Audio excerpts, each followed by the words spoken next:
If you did just join here, thanks so much for hopping on our webinar today. Really, the subject is understanding HelioScope versus PVSyst. What's the difference? What's similar? And really just getting a better understanding of when and how you should be using both of these two systems. So I'll be one of your speakers today. I'm a senior account executive here at HelioScope. I've actually been with the Aurora organization for 4 years, but really just focused on our CNI product line in the last 2 years. And I'll go ahead and pass the mic to Devin Hester, my colleague, who will be leading the technical aspects of today's call. Yeah, thanks, Sen. Yeah, like Sen said, my name is Devin Hester. I'm the senior sales engineer over here on the HelioScope side.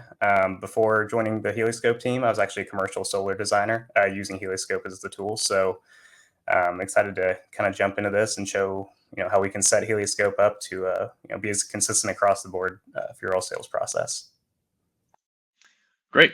So taking a look at the agenda here, we're going to start with just a general overview on HelioScope. So like, why would you use HelioScope instead of PVSyst early stage?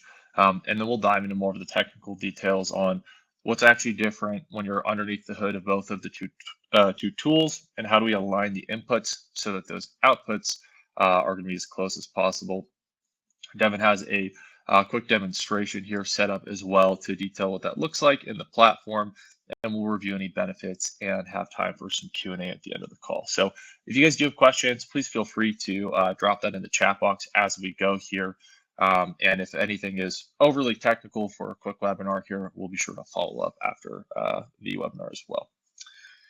So kind of diving into things here, why would you use HelioScope versus PVSyst? And if you're newer to the CNI industry, like really what's the difference between the two? PVSyst, for background, has been kind of the gold standard for accuracy for a number of years now, right? If you guys work with financiers, odds are, at least in the US, and they're going to be requiring some type of PVSyst analysis to be provided. Now, that said, this accuracy does come with a lot of like engineering intensive efforts, I'll say. So there's a lot of knobs and switches that you can play with in PVSyst. However, doing that level of detail and investing that much time, very early stage in a sales process, may not always make the most sense because the probability of that deal moving forward is very, very low. So generally when I speak to clients, this is anywhere from 5 to 10% is very typical. If you're that 10 to 20% range for a deal actually moving forward from initial conversation, that's actually going to be on the higher side of the industry there. So with HelioScope, we can really allow your team to focus its valuable engineering resources onto these projects at a point when there's a much higher probability of them moving forward. And additionally, those engineers don't necessarily need to be the ones that are using the tool upfront in those conversations. So I have a lot of sales engineers that use HelioScope, even just straight up sales teams. It's really quick and easy to make a design there, but we're still going to be coming within 1% of that PVSyst production modeling there. So that consistency that I know a lot of my customers value, combined with the speed, is really a huge value point for many of us globally in the CNI industry. Now, you don't have to just take it from me, and I'm a sales rep here, so of course I'm going to love HelioScope, but we have a number of third parties that have validated our tool. So to start, NREL has validated us as being statistically equivalent to an on-site visit from a shading standpoint. And then the DNV is the one that has validated us to be within 1% of PVSyst, albeit with some nuance, making sure that we're just adjusting your HelioScope account so that the settings are perfect, so that when you go into PVSyst, we're not seeing any differences. And that's what Devin will walk us through today. If you're located in California working on new construction as well, the California Energy Commission has validated us for use for any of those new build type projects as well. And with all that being said, I think we can go ahead and pass the mic over to Devin, and we'll start to detail a little bit more about how do we align the inputs in HelioScope to get a similar output as PVSyst, and really just understanding better, what are the advantages or disadvantages of either tool for different situations. Great. Thanks, Stein. So yeah, basically for this exercise, what we're doing is we created a project in PVSyst and then the exact same project in HelioScope. And so I'm going to walk you through a few screenshots just to highlight which inputs need to be aligned for the two to be consistent in production numbers, as well as where those inputs live in HelioScope and kind of how to translate that. So jumping into it, these first few are going to be more common sense kind of housekeeping. So just the project location and details. You'll see on the left PVSyst from the report. We've got that latitude and longitude. Same in the HelioScope. When you create that first project, just making sure that you have the exact same location, everything like that. I also highlighted the PV field orientation there in that second section on PVSyst, and that's just showing that we're doing a single axis tracking system. And over in the HelioScope, we created a profile that's kind of taking in our standard operating procedure for what we do for our single axis tracker designs. And I'll get into profiles in a little bit more down the road, but just wanted to point out that's a good practice to save you some time when you are creating these new projects. So going on to the next one, the project mechanical setup. So what you'll see is on the grid connected system, again, kind of like how we talked about, just making sure that within the designer app on the right, you're choosing that same racking type. So we've got the single axis tracker. We know that's on the north-south axis. It's going to be turning east-west. And then the green highlighted area on the PVSyst is just showing what those mechanical parameters are going to be in terms of the spacing of the array and everything built into that. And so again, just making sure that these numbers align in your projects, and that way you're really comparing apples to apples, and there aren't any small discrepancies just because the design's different. I will point out a handy thing. You see that we have the tracker spacing, but if you don't know the row spacing when you're doing especially single axis trackers, you can check the ground coverage ratio, and you'll see it's 35% on the PVSyst side, and all we have to do is adjust that in the GCR area to 0.35 on the HelioScope side. I will touch on, I didn't highlight it, but if you look in the bottom left corner of the PVSyst section, you'll see the transposition model is Perez. That's another area, and that's more so in the condition sets that we'll touch on a little bit, but just making sure that all of these assumptions are made as well and consistent. All right, so I'll move on to the next one. So with the project PV array characteristics, it's really going to be similar to what we were doing with the mechanical setup, just making sure that all of the model for all the equipment you're using is going to be the same. So in the mechanical setting, making sure that the modules, if we don't have the model number in HelioScope, uploading that pan file or having our team do it for you, just to make sure, again, we're having that apples to apples comparison. As well as looking at the inverter, everything's consistent, but having the quantities built out as well. And you can always check yourself just by comparing, that DC-AC ratio you'll see at the bottom of both ends. And then in the green area, I also highlighted, you'll see in the PV array characteristics, it breaks it out into 60 strings of 14.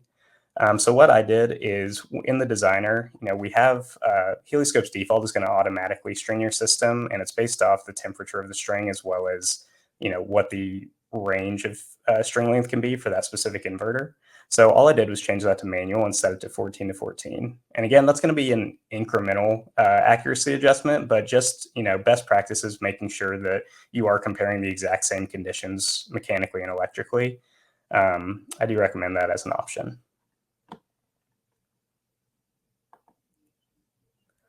All right, so this one is arguably, I would say, the most important factor in terms of making sure that the production numbers are consistent. The weather data, you'll see that on the HelioScope side, there are multiple options for weather data in this small little area within about 2 miles. But what you can see is between these weather sets, there can be a variance in production numbers of up to 30%, depending on which one you choose. So it's really crucial that whatever weather set you're comfortable with using in PVSyst, you're selecting for the HelioScope side as well. And I will point out that we did just add MediaNorm 8, which I know is a really common weather data set in PVSyst.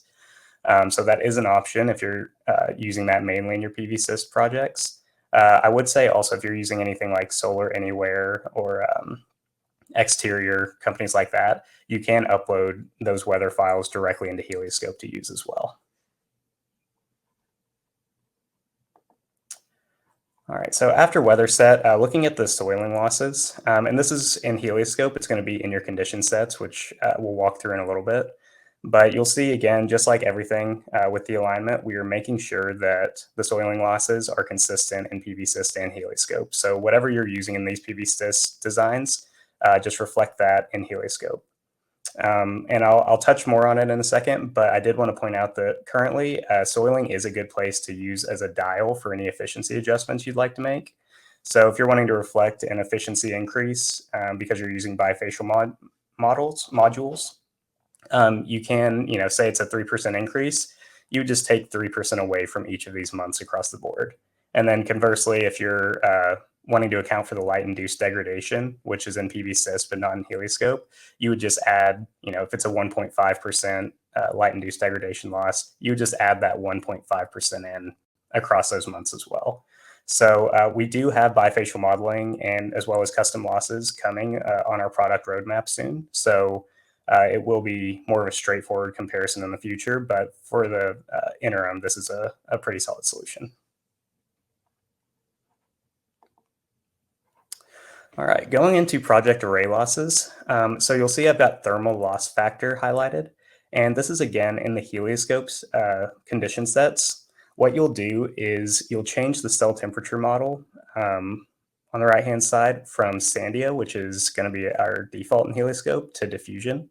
And you can see a note there that we kind of talk about, that diffusion is used when it's used in PVSys, so to change it if you're trying to align the two production numbers. But again, we've got different kinds of racking options here: carport, east-west, flush mount. So in the case of ground mount or single axis trackers or fixed tilt, we will select that bottom option. And then again, just making sure both the numbers are consistent with whatever your engineers are using. So in this case, 29 and 0, which is actually HelioScope's default, is going to be consistent across the two tools.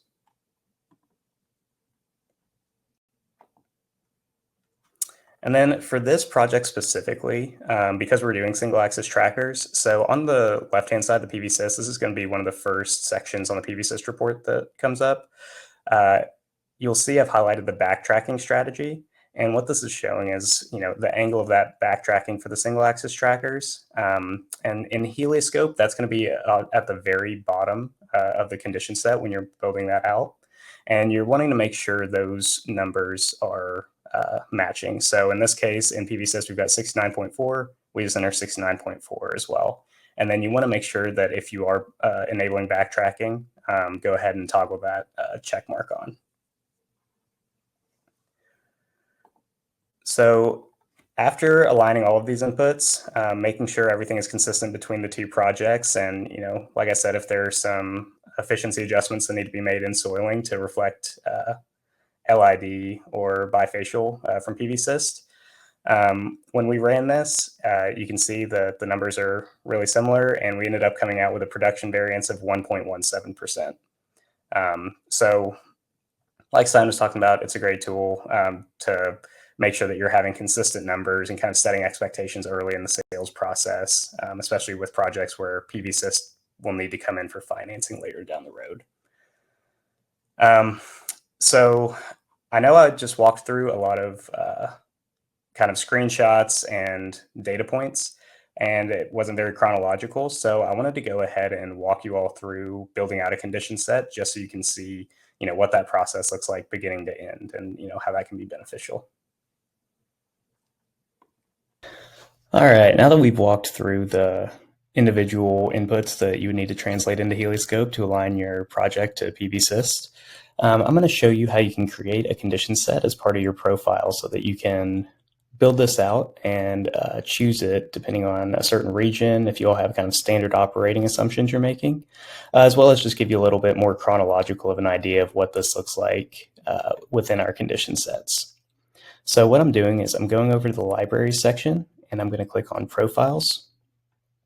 Then I'm going to go to New Profile and choose the condition set.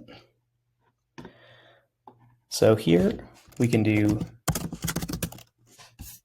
PVSyst.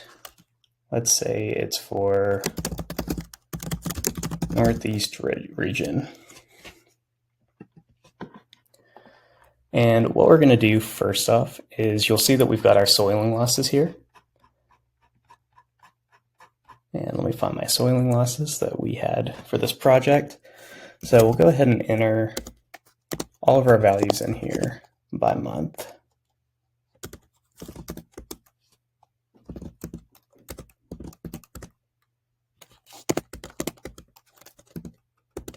There we go. And I do want to make a note. I think I spoke about it earlier in the presentation, but the soiling losses is also going to be our dial for any efficiency adjustments that we need to make. So for example, if you all are putting light-induced degradation, we didn't for this example project, but I know that's a common input. So, if you have 1.5% light-induced degradation, the way to reflect that within your soiling profile or within your efficiency adjustment is going to be just add that 1.5% to each of the standing months. So that'll be 8.5, 7.5, so on and so forth across all the months. And you're going to see that efficiency D rate applied in your production number across the board. Conversely, we also, if you're using bifacial modules and you have a certain assumed efficiency increase, say you're going to account for 3% increase in production from bifacial modeling. What you're going to do is just the opposite, is you're going to take that 3% from each month. So 4%, 3%, 1%, and down the line. In areas where you have both, so if you have 3% bifacial with 1.5%, you'll just subtract those from each other and you would take away 1.5% from each. I will say this is kind of our temporary solution, and on our roadmap within the next quarter or two, we are adding bifacial modeling into our condition sets, as well as a custom losses function. So those should be able to get you aligned a little easier. But for the time being, this is kind of our recommendation to make sure that you're accounting for those other efficiencies within PVSyst accurately. All right, so scrolling down to cell temperature, we're going to switch this over to diffusion model. And you can see we've got a little note here that tells you that the diffusion model is going to be equivalent to what's being used in PVSyst. And here is where, depending on the racking, we'd be fixed tilt for this one for the single axis trackers. And our default is already set at the 29 and 0 that we have on our PVSyst report. But again, if you needed to adjust that to whatever your all's current engineering standards are, you can do that easily. Going down to mismatch. Again, this is going to be a tool that we use. All of our numbers were based on historical data and scientific studies on how we landed on this. And this is really looking to model that kind of randomness of output that the modules are going to have in a real world setting. So just giving that kind of percentage of variance between different modules in the same area. So once we have these set to 0, we'll check our AC losses. And I think for our project, again, we had 0%. But if you had higher, 2, 4, anything like that, you can enter this in just as that blanket ACD rate to make sure everything's matched up. I did want to point out, if you are taking other AC losses into account, such as transformer wiring losses or anything like that, all you'll do is take the sum of all of those losses in the AC section and reflect it here in the AC system D rate. Scrolling down to the transposition model, ours is set to Perez, which in my experience has been kind of the standard model being used, but we do have Hay as an option if that's what you all use. And then like we talked about with trackers, all you're going to do is adjust that to whatever setting you have in PVSyst and enable backtracking if it's applicable. So once you have this built out, this should help, especially like I said, if your all's inputs are kind of standardized for certain regions, you can build these out into different kind of profiles. And just as well, if you have efficiency adjustments you could make a copy of this bifacial and add those in directly just to automate your experience a little more. All right, perfect. All right, awesome. So let's go ahead and jump into some of the key benefits here of setting this all up in your account. And one thing I do want to mention to make sure it's just clear for everyone on the webinar today is that when we're building out that profile, this is something that we're presetting for the future, so you don't need to make all of these edits every single time. Optionally, you can go back and edit certain things per project, but a lot of these defaults will be saved. So it is a time saver there.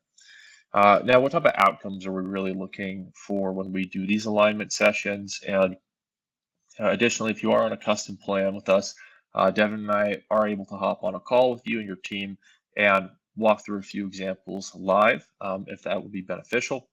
But ultimately, on large sites where production accuracy is really going to matter, we want to have that accuracy be as consistent as possible from pre-sale designs to final designs there. This is going to help enhance the customer experience as well. Anything that you've initially shown them in from a sales standpoint. We don't want to have a huge kind of gotcha moment accidentally just because there have been any type of production inaccuracies, or even sometimes things may just come up on a site walk where our LiDAR 3D data set can help to get in front of any of those issues. And then this is going to increase the entire engineering team's bandwidth if you're able to move PVSyst usage further back in your funnel because HelioScope is substantially faster there. So just spending less time to get those designs back to the sales team without sacrificing accuracy is really the largest goal, with a session like this. I appreciate you all joining today. Please, if you have any further questions, visit our website, reach out to our sales team or support team. Please check out our HelioScope help articles. They're very informative on every aspect of our product. If you are a custom plan user, you can set up training sessions with, your AE like Stein or sales engineer and your customer success manager. Stein, anything to add? No, that'll be it. Thanks so much for joining, everyone. And like Devin said, if you're a current HelioScope customer, please feel free to reach out to us with any questions around this process. Thanks, everyone.